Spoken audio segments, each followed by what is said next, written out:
ஸ்தோத்திரம். கர்த்தர் இந்த ஆராதனையை பொறுப்படுத்தி நடத்தும்படியாக நாம் எல்லாரும் கண்களை மூடி ஜெபிக்க போகிறோம். எல்லாரும் சேர்ந்து ஜெபிப்போம். எல்லாரும் கண்களை மூடிக்கொள்வோம். அன்பின் பரலோக பிதாவே, அருமை ஆண்டவரே, இயேசுவின் நாமத்தில் நன்றி செலுத்துகிறோம். நீர் எல்லா சூழ்நிலைக்கும் மாறாதவர், நல்லவர், போதுமானவர் என்று அறிந்திருக்கிறோம். இப்படியாக பிள்ளைகள் ஆண்டவரே வீடுகளோடு கூடி ஜெபித்துக் கொண்டிருக்கிறார்கள். ஒவ்வொரு பிள்ளைகளையும் ரத்தத்தினால கழுவி பரிசுத்தப்படுத்தி பரிசுத்த அலங்காரத்தோடு உண்மை ஆராதிக்க தொழுது கொள்ள கிருபை தரும்படியாக ஜெபிக்கிறேன். ஆண்டவரே பாடல்களை அங்கீகரிப்பீராக, சங்கீத பகுதி ஆசீர்வதிப்பீராக. ஆண்டவரே மனப்பாட வசன சிறு பிள்ளைகளை கற்று ஆசீர்வதிப்பீராக, காணிக்கை பகுதி ஆசீர்வதிப்பீராக. எங்களை ஏற்ற நல்ல வார்த்தைகளை கொடுத்து எங்களை ஆசீர்வதி. எல்லா தடைகள் நீங்கி போகட்டும். சூழ்நிலைகள் சாதகமாய் அமைவதற்கு கர்த்தர் கிருபை செய்ய ஆண்டவரே ஸ்தோத்திரம். தொடர்ந்து மீதியான பகுதியை பொறுப்படுத்திக் கொள்ளுங்க ஆண்டவரே ஸ்தோத்திரம். நம்முடைய பரிசுத்த ஆளுகை இருக்கட்டும், அபிஷேகம் இருக்கட்டும். ஆவியோடு உண்மையோடு ஆராதிக்க கர்த்தர் கிருபைதான். இருதயங்களை ஒருமுகப்படுத்தும் ஆண்டவரே ஸ்தோத்திரம். ஆராதிக்கிற ஒவ்வொரு பிள்ளைகளும் கர்த்தர் விசேஷம் ஆசீர்வதிங்க ஆண்டவரே ஸ்தோத்திரம். இயேசுவின் நாமத்தில் ஜெபிக்கிறேன் நல்ல பிதாவே, ஆமென்.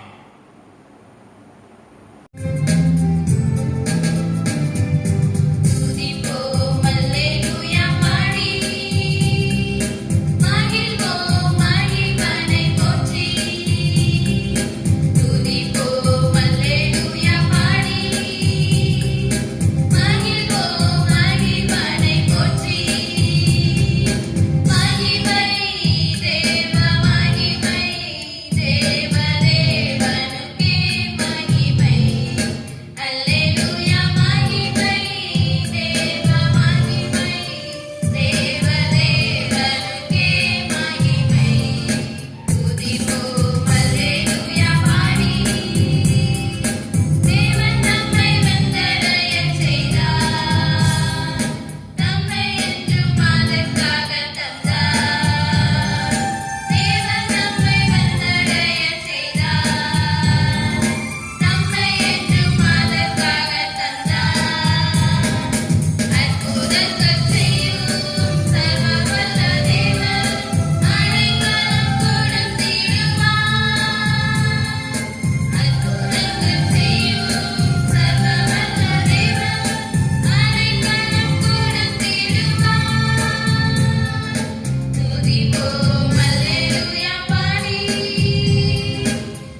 கண்களை மூடி ஒரு மனதோடு கூட நாம் கர்த்தரை சற்று நேரம் ஆராதித்து அவரை மகிமைப்படுத்துவோம்.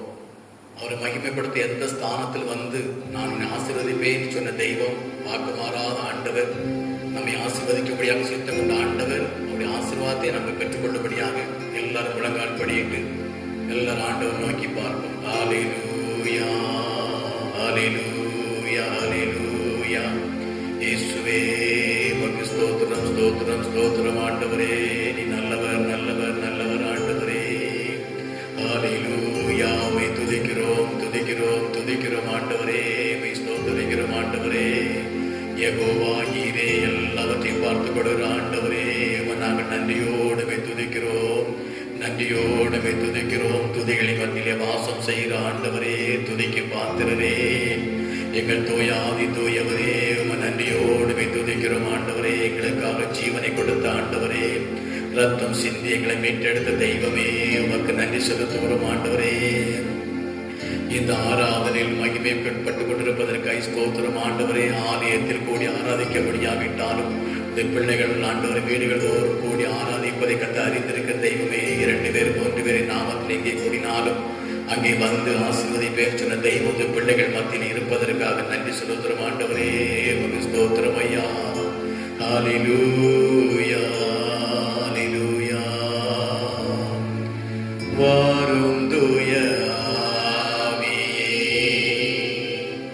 உம் பிரசன்னத்தை வாஞ்சிக்கிறோம். உம் வல்லமையால் என்னை நிறைத்து நீராளுகை செய்யோ. வாரும் தூய ஆவியே, உம் பிரசன்னத்தை வாஞ்சிக்கிறோம். வல்லமையால் என்னை நிறைத்து நீராளுகை செய்யோ. ஜீவத்தண்ணீர் நீரே, தாகம் தீர்க்கும் போதே, ஆலோசனை கர்த்தரே,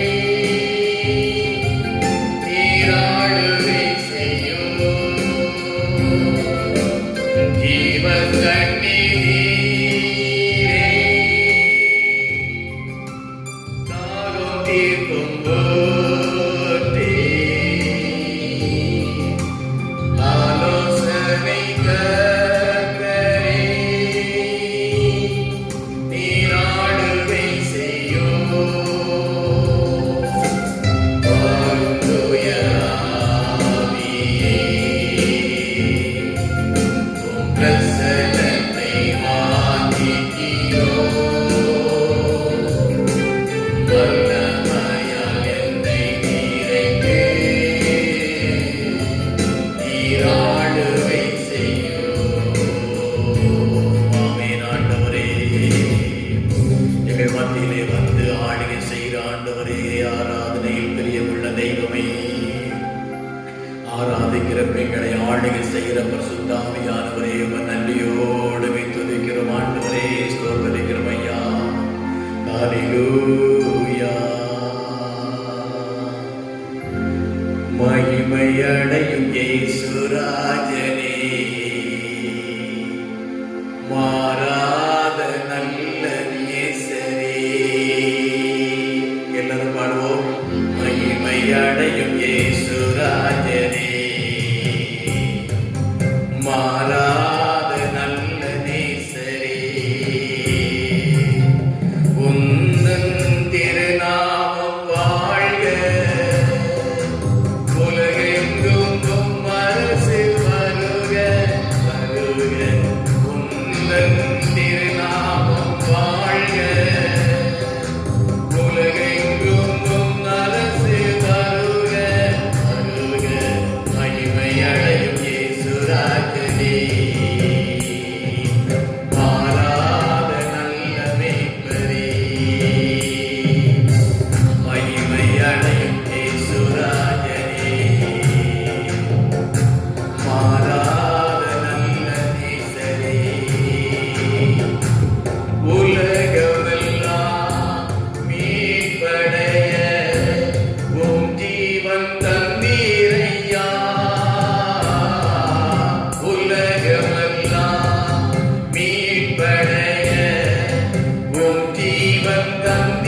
சித்தம் நிறைவேறும்படியாய் நாங்கள் உம்மை துதிக்கிறோம், ஸ்தோத்திரிக்கிறோம் ஆண்டவரே. ஹல்லேலூயா,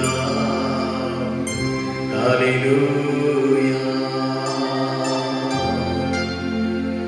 ரட்சகரே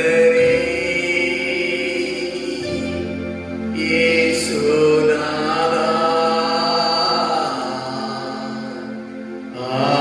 ஆராதனை ஆராதனை. ரட்சகரே இயேசுநாதா, ஆராதனை ஆராதனை. பரிசுத்தரே படைத்தவரே, ஆராதனை ஆராதனை. சொல்லுங்க. நல்லவரே வல்லவரே, ஆராதனை ஆராதனை. ரட்சகரே இயேசுநாதா,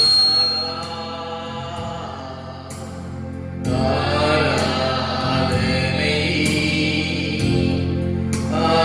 ஆராதனை.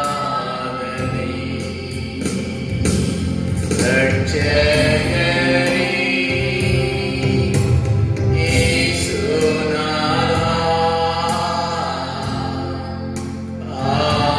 ஆராதனை ஆராதனை. இயேசுவே, நீர் நல்லவர் ஆண்டவரே, நீர் வல்லவர் ஆண்டவரே, நீர் பரிசுத்தர், நீர் ரட்சகர், நீர் மீட்பர் ஆண்டவரே. பெரியவரே, பெரிய காரியங்கள் செய்கிற தெய்வமே, உம்மை நன்றியோடு உம்மை துதிக்கிற ராஜா, உம்மை ஸ்தோத்திரிக்கிறோம் ஆண்டவரே. எல்லா மகிமைக்கு பாத்திரரே, கனத்துக்குரியவரே, ஆராதனைக்குரிய தெய்வமே, எங்கள் ராஜாதி ராஜாவே, பரிகாரியே, மீட்பரே, நல்ல மீட்பரே. ஹல்லேலூயா. மகிமை உமக்கென்றோ, மாட்சிமை உமக்கென்றோ, மகிமை உமக்கென்றோ, மாட்சிமை உமக்கென்றோ.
தலை நிமிர செய்பவர் நீரே. உமது பிள்ளைகளை, உமது ஊழியக்காரர்களை, நம்பி வந்த பிள்ளைகளை தலை நிமிர செய்பவர் நீரே. கேடகம் நீரே, மகிமையும் நீரே. தலை நிமிர செய்பவர் நீரே. கேடகம் நீரே, மகிமையும் நீரே. தலை நிமிர செய்பவர் நீரே. தலை நிமிர செய்பவர் நீரே. தலை நிமிர செய்பவர் நீரே.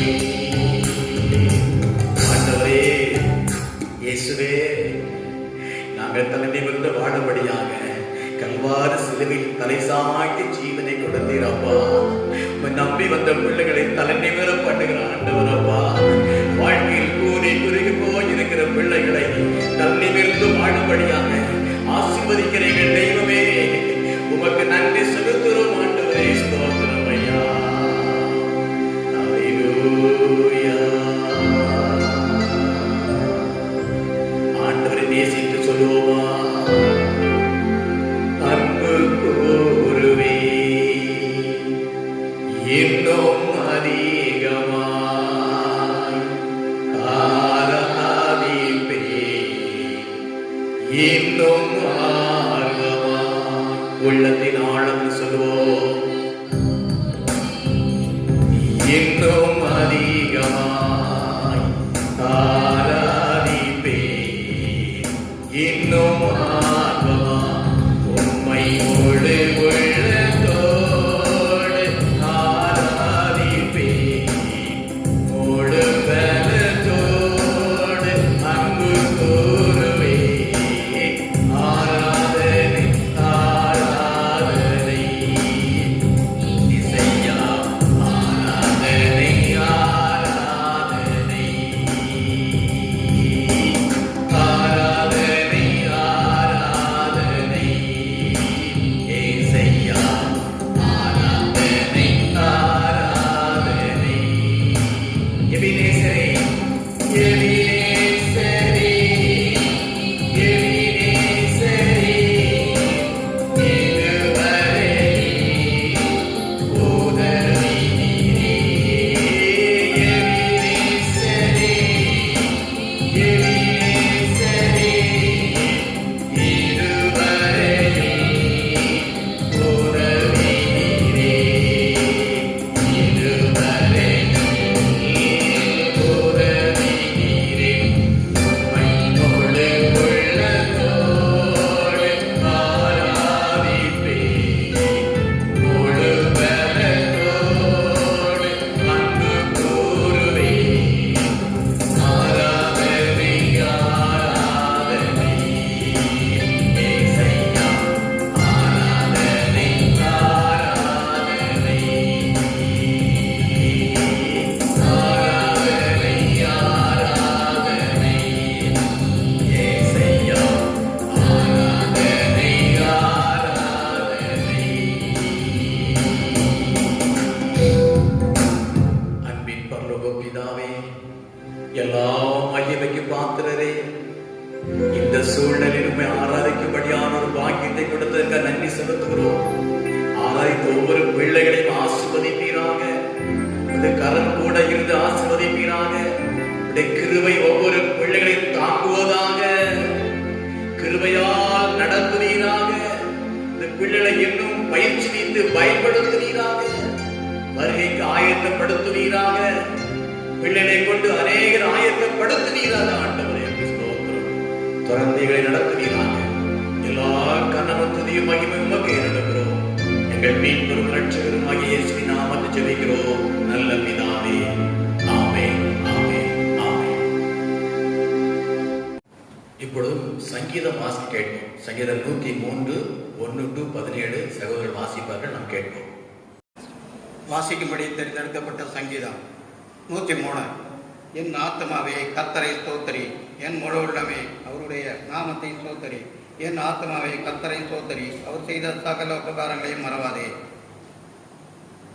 அவர் உன் அக்கிரமங்களை எல்லாம் மன்னித்து உன் நோய்களை எல்லாம் குணமாக்கி உன் பிராணனை அழிவுக்கு விலக்கி மீட்டு உன்னை கிருபையினால் இரக்கங்களினாலும் முடிசூட்டி நன்மையினால் உன் வாயை திருப்தியாக்குகிறார். கழுகுக்கு சமானமாய் உன் வயது திரும்ப வாழ வயது போலாகிறது. ஒடுக்கப்படுகிற யாவருக்கும் கர்த்தர் நீதியையும் நியாயத்தையும் செய்கிறார். அவர் தமது வழிகளை மோசேக்கு தமது கிரியைகளை இஸ்ரவேல் புத்திரருக்கும் தெரிய பண்ணினார். கர்த்தர் உருக்கமும் இரக்கமும் நீடிய சாந்தமும் மிகுந்த கிருபையும் உள்ளவர். அவர் எப்பொழுதும் கடிந்து கொள்ளார், என்றைக்கும் கோபம் கொண்டிறார். அவர் நம்முடைய பாவங்களுக்கு தக்கதாக நமக்கு செய்யாமலும் நம்முடைய அக்கிரமங்களுக்கு தக்கதாக நமக்கு சரி கட்டாமலும் இருக்கிறார். பூமிக்கு வானம் எவ்வளவு உயரமாய் இருக்கிறதோ அவருக்கு பயப்படுகிறவர் மேல் அவருடைய கிருபையும் அவ்வளவு பெரிதாய் இருக்கு. மேற்குக்கும் கிழக்குக்கும் எவ்வளவு தூரமோ அவ்வளவு தூரமாய் அவர் நம்முடைய பாவங்களை நம்மை விட்டு விலக்கினார். தகப்பர் தன் பிள்ளைக்கு இறங்குகிறது போல கர்த்தர் தமக்கு பயந்தவர்களுக்கு இறங்குகிறார். நம்முடைய உருவம் இன்னதென்று அவர் அறிவார். நாம் மண் என்று நினைவு கூறுகிறார். மனுஷனுடைய நாட்கள் புல்லுக்கு ஒப்பாக இருக்கிறது. வெளியின் புஷ்பத்தை போல் தூக்குகிறான். காற்று அதன் மேல் வீசினவுடனே அது இல்லாமல் போயிட்டு அது இருந்த இடமும் இனி அதை அறியாது. கர்த்தருடைய கிருபையோ அவருக்கு பயந்தவர்கள் மேலும் அவருடைய நீதி அவர்கள் பிள்ளைகளுடைய பிள்ளைகள் மேலும் அனாதியா என்றென்றைக்கும் உள்ளது. ஆமென். கர்த்தருக்குள் எப்பொழுதும் சந்தோஷமாயிருங்கள். மகிழ்ச்சியோடு பிலிப்பியர் 4:4. சங்கீதம் 86:5. ஆண்டவரே, நீர் நல்லவரும் மன்னிக்கிறவரும், உம்மை நோக்கி கூப்பிடுகிற யாவர் மேலும் கிருபை மிகுந்தவராய் இருக்கிறீர். ஆமென். அல்லேலூயா. சங்கீதம் 111:3. அவருடைய செயல் மகிமையும் மகத்துவம் உள்ளது, அவருடைய நீதி என்றென்றைக்கும் நிற்கும். ஆமென். அல்லேலூயா. இப்பொழுதும் சகோதரி பாடல் பாடுவார்கள். அப்பொழுது கர்த்தருக்கென்று காணிக்கைகளை படைப்போம்.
கிருபையே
செய்யும்படியாக நம்ம செய்வோம்.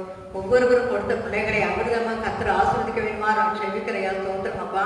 உடைய பிள்ளைகள் ஒருபோதும் குறைவில்லாத வாழ்க்கை வாழ தேவன் உதவி செய்யுங்கப்பா. ஸ்தோத்திரம் ஆண்டவரே.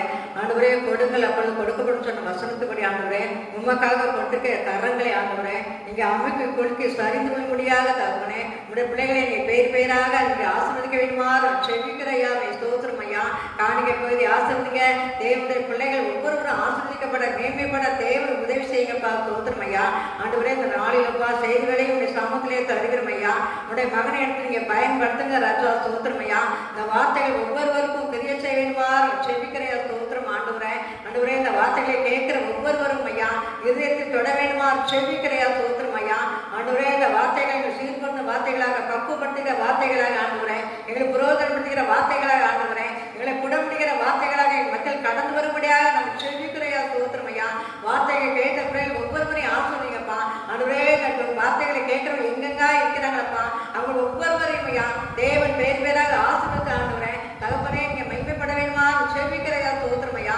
தேவனை நாம மட்டும் மகிமைப்படட்டும் அப்பா. தேவன் பெரிய காரியங்களை செய்கிறாரா. ஸ்தோத்திரம் ஐயா. எல்லாத்தையும் கரங்களில் தருகிறோம். தேவன் பொறுப்படுத்துங்க. இயேசு கிறிஸ்து ஜீவன் உள்ள பிதாவே ஆமென். கிறிஸ்துவுக்குள் பிரியமான விசுவாசிகளே, அன்பு சொந்தங்களே, தேவ ஜனங்களே, உடன் ஊழியர்களே, உங்கள் யாவருக்கும் கிருபையாய் மேன்மைப்படுத்தும் ஆண்டவராய் இயேசுவின் நாமத்தில் வாழ்த்துக்களை தெரிவித்துக் கொள்கிறேன். இந்த நாள் காலை மன்னாவை இந்த பரிசுத்த ஆராதனையோடு உங்கள் கொடுக்கும்படியாக தேவன் பாராட்டின கிருபைகளுக்காக ஆண்டு நன்றியோடு துதிக்கிறேன். இது 108வது காலை மன்னா என்று நீங்கள் அறிந்திருக்கிறீர்கள். நீங்கள் இந்த செய்தியை, இந்த காலை மன்னா செய்தியை உங்கள் கைபேசியில் சர்ப்ரைஸ் பண்ணி மெல்லை ஆன் பண்ணி வைப்பீர்கள் சொன்னால் ஒவ்வொரு நாளும் காலையிலே உங்கள் ஆத்துமாவை உயிர்ப்பிக்கும்படியான செய்தி நீங்கள் கேட்க முடியும். கேளுங்கள். கேட்ட ஆசீர்வாதங்களை நீங்கள் மற்றோடு பகிர்ந்து கொள்ளுங்கள். மகிமையை ஆண்டு செலுத்துங்கள். ஸ்தோத்திரம். குறைகள் இருக்கும் என்று சொன்னால் ஜெபத்தில் தேவனுக்கு தெரியப்படுத்துங்கள். நல்ல ஆலோசனை எனக்கு தெரியப்படுத்துங்கள்.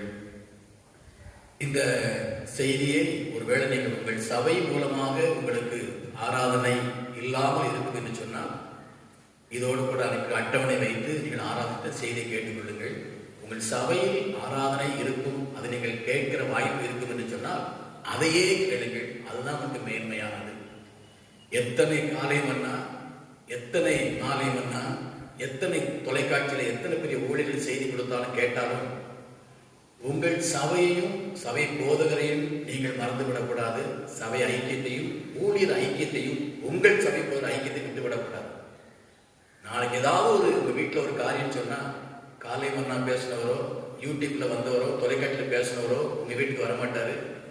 உங்க சபை போதர் தான் உங்க வீட்டுக்கு வருவார். ஆகவே உங்கள் சபை போதரை கனப்படுத்த வேண்டும். சபை ஐக்கியத்தை வைத்துக் கொள்ள வேண்டும். உங்கள் விசுவாசியோடு நீங்கள் ஐக்கியத்தை வைத்துக் கொள்ளுங்கள். நான் எப்போது சொல்வது போல இந்த லாக்டவுன் நாட்களில் வார ஒரு முறையாவது ஊழியரை தொடர்பு கொண்டு பேசுங்கள். எடுக்கிற காணிக்கைகளை அவர்களுக்கு ஒப்படைச்சிருங்க. மற்ற விசுவாசிகளோடு வாரத்தில் ஒரு முறையாவது தொலைபேசியில் பேசி விசாரிங்க.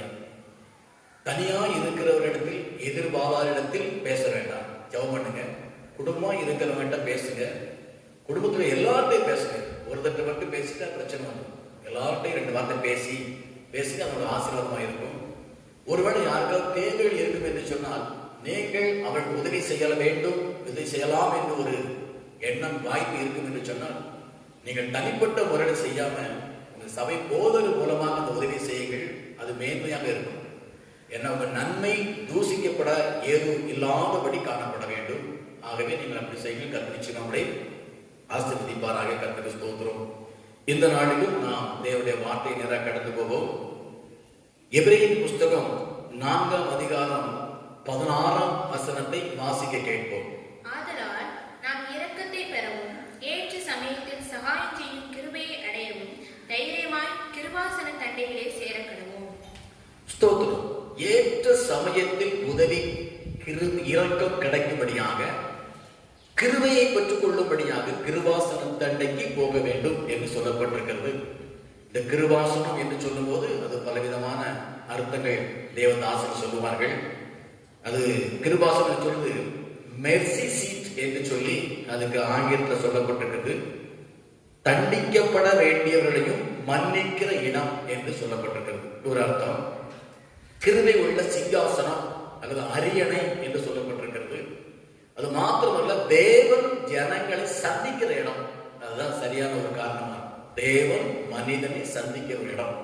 நீங்க இன்னும் பாத்தீங்கன்னா யாத்திராங்க புஸ்தகம் 25ஆம் அதிகாரம் 17 முதல் 22 வரை வாசிக்கணும்னு சொன்னா உடன்படிக்கை பெட்டியின் மூடி என்று நாம் அதை அறிந்து கொள்ள முடியும். கிருபாசனம். ஆகவே இந்த கிருபாசனம் பழைய ஏற்பாட்டு நாட்டில் சொல்லப்பட்டது. இன்றைக்கு கிருபாசனம் எங்க இருக்கிறது என்று சொன்னால் உங்க பக்கத்துல இன்னைக்கு உங்க வீட்டுல தான் இருக்கு. ஏன்னா எங்கே துதி இருக்கிறதோ, எங்கே ஆராதனை இருக்கிறதோ, எங்கே ஜெபம் இருக்கிறதோ அங்கதான் கர்த்தர் இருப்பார். கர்த்தர் இருக்கிற இடம் அந்த கிருபாசனம். அவ்வளவுதான். ஆகவே இன்னைக்கு வீடுகள் கூடி ஆராய்ந்து கொண்டிருக்கிறீர்கள், சத்தத்தை கேட்டு தேவனை மகிமைப்படுத்திக் கொண்டிருக்கிறீர்கள்.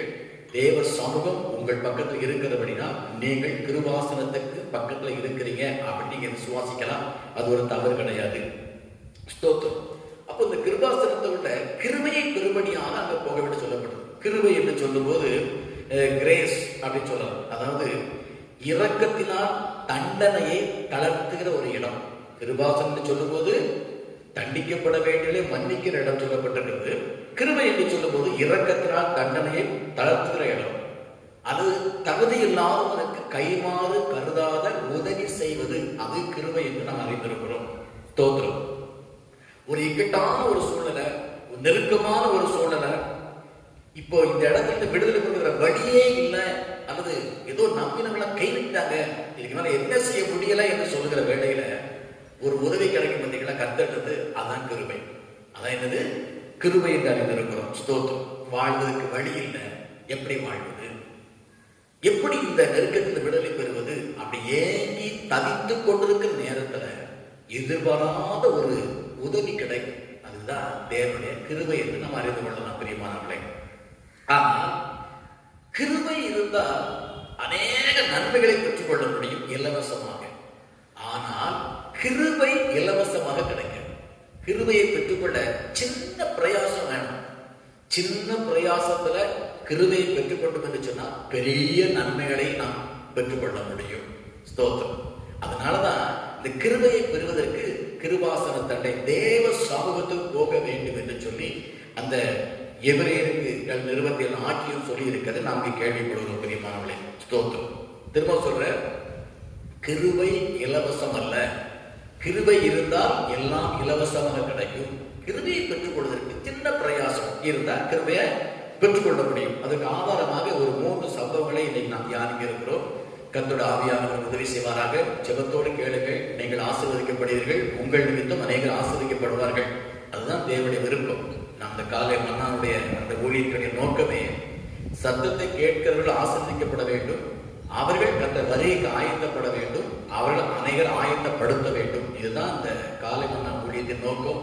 அதுதான் கர்த்தர் இதை ஏற்படுத்தி இருக்கிறார். ஒரு அற்பமாக ஏற்படுத்தப்பட்ட நான் கடனால சொல்லியிருக்கிறேன்.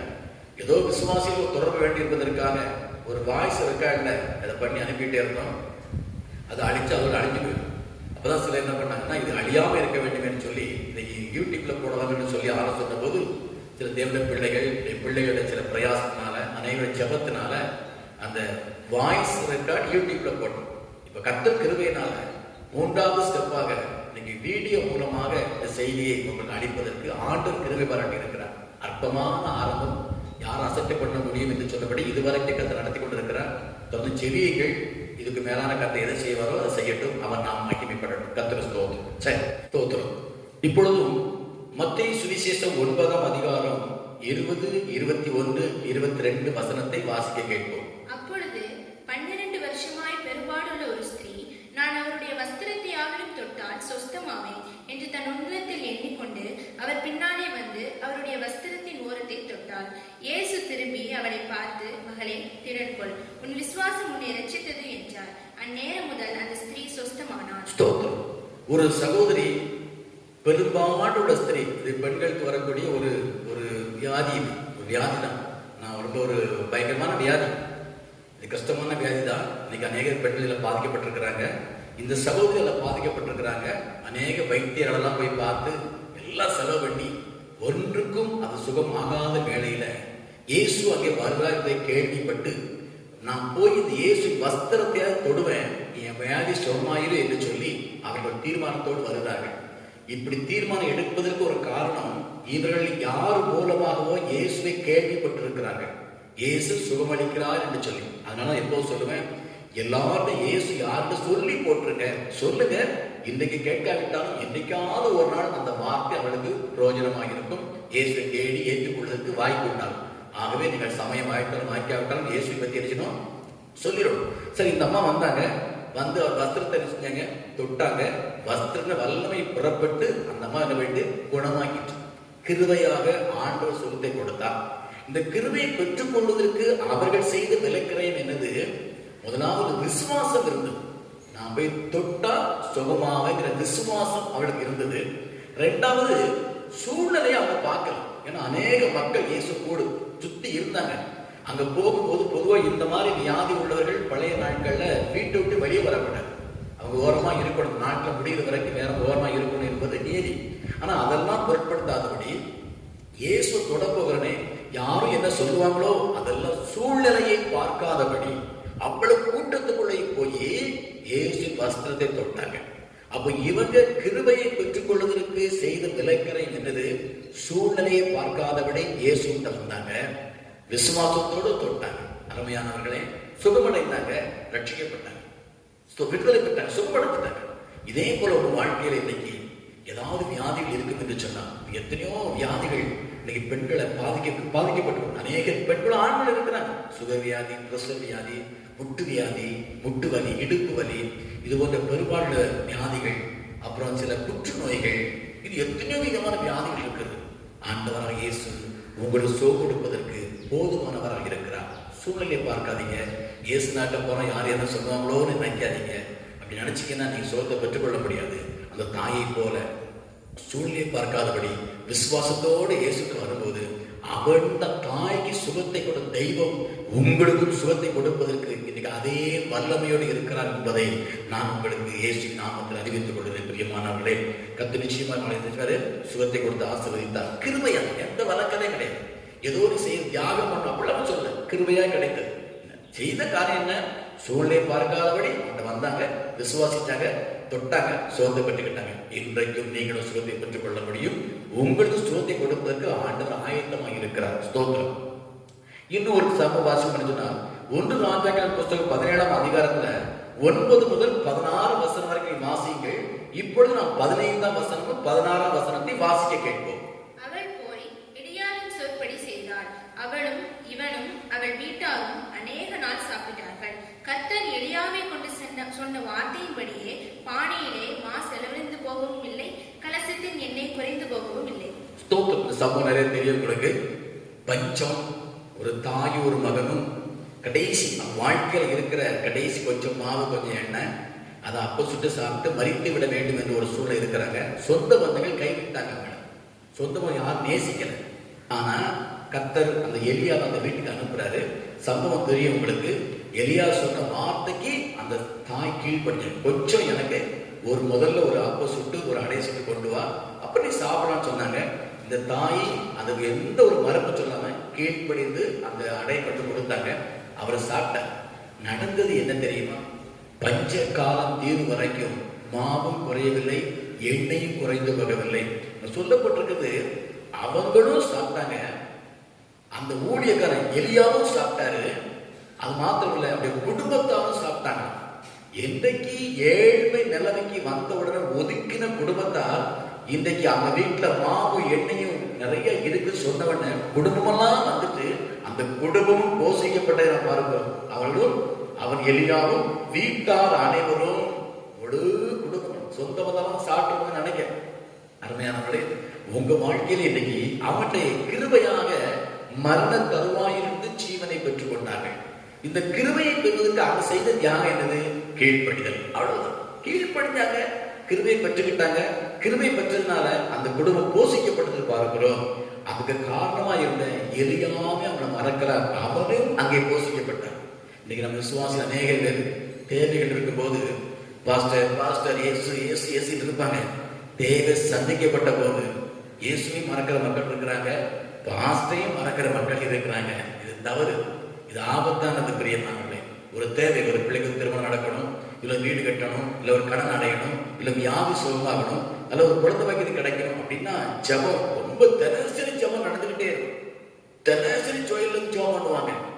காரியம் நடந்த போது, அவங்க நினைக்கிற காரியம் கைகூடி வரும்போது ஜபமும் மறந்து போயிடும், ஆலயம் மறந்து போயிடும், ஆண்டவரும் மறந்து போயிடும், ஊழியக்காரரும் மறந்து போயிடும். எல்லாரும் இல்லை, ஒரு சிலர். இது ஆபத்தானது.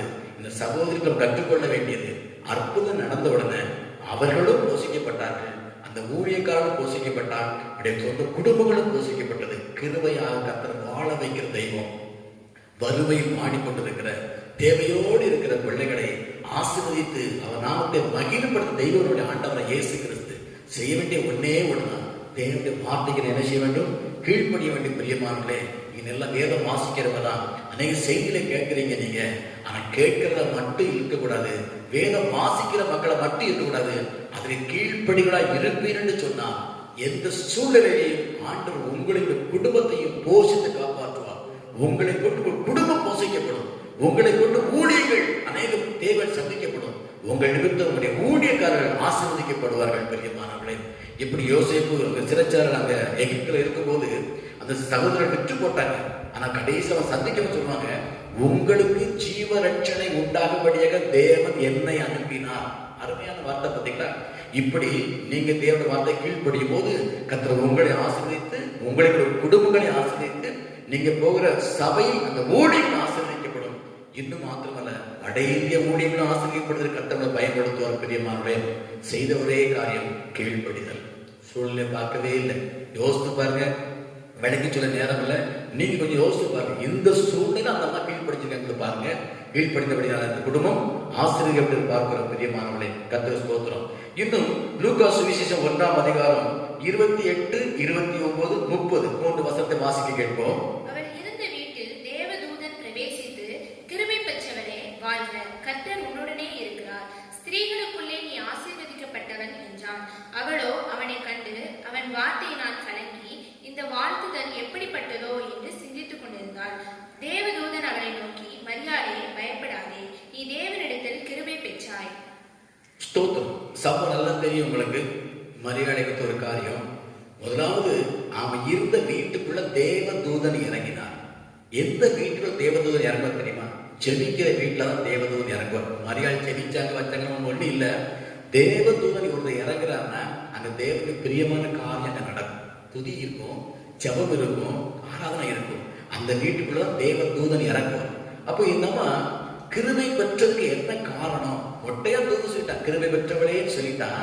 இந்த கிருபை பெறுவதற்கு அவள் செபிக்கிற ஒரு சகோதரியா இருந்திருக்கிறாள். பிரியமானவர்களே, அது மாத்திரமல்ல, கர்த்தர் உன்னோடு இருக்கிறான்னு சொல்லி தூது சொல்றான். கர்த்தர் யார் கூட இருப்பாரு? யாரு பரிசுத்தமா வாழ்றாங்களோ அவங்க கூட தான் கர்த்தர் இருப்பார். ஏன்னா பரிசுத்தமான இருதயமே நான் தாங்கும் கோயில் ஆண்டு சொல்லிருக்கேன் பார்த்தீங்களா?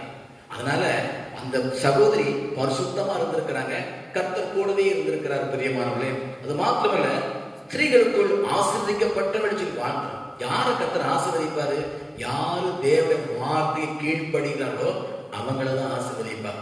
இதெல்லாம் சொல்லப்படல, ஆனா இதுக்கு காரணம் அந்த கிருபை பெற்றவள் சொல்லியிருக்கிறாங்க. இந்த காரணம் அவன் ஜெபிக்கிறவனா இருந்திருக்கிறாங்க, பரிசுத்தமா இருந்திருக்கிறாங்க, அது மாத்திரமல்ல கீழ்ப்படிதல் உள்ளவனா இருந்திருக்கிறாங்க. இந்த காரணம் இருந்தபடினால் கிருபை கிடைத்தது. கிருபை கிடைத்தபடியினால் அவங்க கர்ப்பத்துல இயேசு உற்பவித்ததை நம்ம பார்க்கிறோம். கூடி கணவன் கூடி வந்ததுக்கு முன்பாக அவங்க என்ன பண்றாங்க? கர்ப்பமாகி உலக ரட்சகரை பெற்றெடுத்திருக்கிறாங்க. இந்த இயேசு பத்தி இந்த உலகத்துல யாரு பேசினாலும் அவங்க மரியாதை பத்தி பேசாம இருக்க முடியும். ஏன்னா இயேசு சர்த்த சொல்லும் போது தாய் பிறப்பு, இந்த பிறப்பை ஒரு அற்புதம் பார்த்தீங்களா? அதை பேசும்போது மரியாதை பத்தி பேசுகிற முக்கியமானவர்களே. அப்போ அவன்கிட்ட அந்த ஜெபமும் பரிசுத்தமும் கீழ்ப்படிதல் இருந்தபடியினால் இயற்கைக்கு அப்பாற்பட்ட ஒரு அற்புதம் நடந்துச்சு. மருத்துவத்தில் நம்ப முடியாத இயற்கைக்கு அப்பாற்பட்ட ஒரு அற்புதம். ஒரு திருமணம், ஒரு கணவன் மனைவி சேராம அவங்க வயிற்றுல ஒரு கரு உருவாகி இருக்குது. அது உலக ரட்சகர் உருவாகி இருக்கிறது. உங்க வாழ்க்கையில இந்த ஜபச்செடி இருக்கும் என்று சொன்னார், பரிசுத்தம் காணப்படும் என்று சொன்னார், கீழ்ப்படிதல் இருக்கும் என்று சொன்னார், நீங்கள் நினைத்து பார்க்க முடியாத அற்புதங்களை ஆண்டவர் செய்வதற்கு ஆயத்தமாக இருக்கிறார். நினைப்பதற்கும் எண்ணுவதற்கும் மேலான பெரிய காரியங்களை செய்ய சொன்னார் பார்த்தீங்களா? அந்த மாதிரி காரியத்தை உங்க வாழ்க்கையில தேவன் இன்றைக்கு செய்ய முடியும். பெரியமானே, சூழ்நிலை எப்படி வேணாலும் இருக்கலாம், காலங்கள் எப்படி வேணா இருக்கலாம், பிரச்சனை எப்படி வேணா இருக்கலாம். ஆனா கர்த்தரோ நேற்றும் இன்றும் என்றும் மாறாத தெய்வம். பெரியமானே, ஆகவே உங்க வாழ்க்கையிலையும் அப்படிப்பட்ட அற்புதங்கள் உங்களோட சரீரத்தில் நான் சொன்ன மாதிரி அந்த வியாதி காரியங்கள்ல, உங்களோட பொருளாதார காரியங்கள்ல, என்னுடைய பிள்ளைகள் காரியங்கள்ல, இன்னும் ஏதோ எந்த காரியமா இருக்கட்டும், அப்படிப்பட்ட காரியத்துல நீங்க நினைக்கிறது கடைசியா சொல்லுவாங்க தெரியுமா, நான் இப்படி நடக்க நினைச்சே பார்க்கல, அப்படி அற்புதம் நடந்துச்சு, கர்த்தருக்கு ஸ்தோத்திரம் சொல்லுவாங்க. இப்படிப்பட்ட அற்புதம் உங்க வாழ்க்கை நடக்க வேண்டும் சொன்னால் நீங்கள் கிருபையை பெற்றவளாய் காணப்பட வேண்டும். நம்ம சொன்ன மாதிரி கிருபையை பெற்றால் அநேக அற்புதம் நடக்கும். கிருபை இலவசமாக கிடைக்காது, சின்ன கிரயம் செலுத்த வேண்டும். பிரியமானே, ஆகவே நீங்கள் இந்த வேத வசனத்தின்படியாக தேவ சமூகத்தில் அமர்ந்து ஜெபித்து துதித்து கீழ்ப்படிந்து பரிசுத்த வாழ்க்கை வாழ முடிச்சுன்னா தேவனுடைய கிருபை உங்களுக்கு இருக்கும். கிருபை இருந்தால் எல்லா நன்மைகளும் உங்களுக்கு அளவில்லாமல் நீங்க பெற்றுக்கொள்ள முடியும். கடைசி ஒரு வசனம் வாசிப்போம். எபேசியர் புத்தகம் 2ஆம் அதிகாரம் 8-9 வாசிப்போம். கிருபையினாலே விசுவாசத்தை கொண்டு ரட்சிக்கப்பட்டீர்கள். இது உங்களால் உண்டானதல்ல, இது தேவனுடைய ஈவு. ஒருவரும் பெருமை பாராட்டாதபடிக்கு இது கிரியையினால் உண்டானதல்ல. கிருபை தேவனுடைய ஈவு, ஆனால் விசுவாசத்தினால். அருமையானே, சத்தத்தை கேட்டு நீங்க யாராக கூட இருக்கலாம், இயேசு தெய்வம், அவர் உண்மையான தெய்வம் என்று சொல்லி நீங்க மனசுல விசுவாசித்தா போதும், தேவனுடைய கிருபையை நீங்க பெற்றுக்கொள்ள முடியும். தேவ கிருபை பெற்றால் எந்த ஒரு வியாதியிலையும் நீ சுகத்தை பெற்றுக்கொள்ள முடியும், எந்த குறைகளையும் நீ நிறைவை பெற்றுக்கொள்ள முடியும். அது மாத்திரமல்ல, நினைத்து பார்க்க அற்புதமான காரியங்களை தேவன் உங்கள் வாழ்க்கை செய்வதற்கு ஆயத்தமாக இருக்கிறார். பிரியமானவர்களே, ஆகவே இந்த வேத வசனத்தின்படி நீங்கள் வாடுங்கள். கர்த்தருடைய கிருபை உங்களை தாங்கும், குடும்பத்தை தாங்கும், உங்களுடைய பிள்ளைகளை தாங்கும், உங்களுடைய கையில் பிரயாசங்களை தாங்கும், உங்களுடைய பிரயாணங்களை அந்த கிருபை தாங்கும்.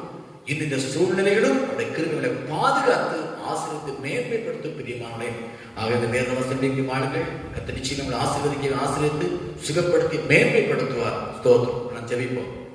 அன்பின் பரலோக பிதாவே, அருமை ஆண்டவரே, சத்தம் கேட்ட பிள்ளைகள் யாராக இருந்தாலும் விசுவாசத்தோடு பரிசுத்தத்தோடு சபைக்காக ஜெபித்து கிருபையை பெற்று அந்த கிருபை நிமித்தம் அநேக நன்மைகளை பெற்றுக்கொள்ள ஆயத்தப்படுத்துகிறாங்க. உங்களோட சத்தை கேட்கிற பிள்ளைகள் ஆண்டவர் அறியாத மக்களாக இருந்தாலும், ஆண்டவரே நீர் மெய்யான தெய்வம், நீர் அன்புள்ளவர், இரக்கமுள்ளவர், அற்புதம் செய்கிறவர், மரணத்தை ஜெயித்தவர் என்று சொல்லி நம்பி வரும்போது அவர்களுக்கும் நன்மை செய்து நாமத்தை மையப்படுத்த நான் ஜெபிக்கிறேன். சத்தம் கேட்ட பிள்ளை ஆசீர்வதிங்க ஆண்டவரே, ஆராய்ச்சி கொண்ட பிள்ளை ஆசீர்வதிங்க ஆண்டவரே. இந்த சத்தம் கேட்ட ஒவ்வொரு பிள்ளையும் ஆசீர்வதிக்கப்படட்டும், உன் நாமம் மகிமைப்படட்டும். இயேசுவின் நாமம் ஜெபிக்கிறேன் நல்ல பிதாவே, ஆமென். சேர்ந்து சொல்லுவோம். என் ஆத்துமாவே கர்த்தரை ஸ்தோத்திரி, என் முழு உள்ளமே பரிசுத்த நாமத்தை ஸ்தோத்திரி, என் ஆத்துமாவே கர்த்தரை ஸ்தோத்திரி, அவர் செய்த சகல உபகாரங்களையும் மறவாதே. ஆமென். ஹல்லேலூயா. கர்த்தருடைய கிருபையும் பிதாவுடைய அன்பும் பரிசுத்தாவின் ஐக்கியம் வழி நடத்தலும் நம்ம அனைவரோடு கூட சத்தத்தை கேட்ட தேவ பிள்ளைகளோடு கூட ஆண்டு வருகை மட்டும் காணப்படுவதாக. கர்த்தருக்கு ஆசீர்வாதம். கர்த்தருக்கு ஸ்தோத்திரம். மாத்திரமல்ல, இந்த செய்தியை யூடியூப்ல கேட்கலாம், நீங்க சப்ஸ்கிரைப் பண்ணிக்கிட்டீங்கன்னா ஒவ்வொரு நாளும் காலையில் இந்த செய்தியை கேட்க முடியும். இந்த செய்தியை ஆசீர்வதிக்கப்படுவீர்கள். ஆசீர்வாதங்களை அனைவரும் பகிர்ந்து கொள்ளுங்கள். கர்த்தர் ஆசீர்வதிப்பார். எனக்கு ஜெபித்துக் கொள்ளுங்கள். கர்த்தர் மையப்படுவதாக. கர்த்தருக்கு ஸ்தோத்திரம். ஆமென். அல்லேலூயா. மீண்டும் நாளை காலை மன்னாவுடன் சந்திப்போம். அதுவரைக்கும் தேவ கிருபை தாங்கட்டும். கர்த்தருக்கு ஸ்தோத்திரம்.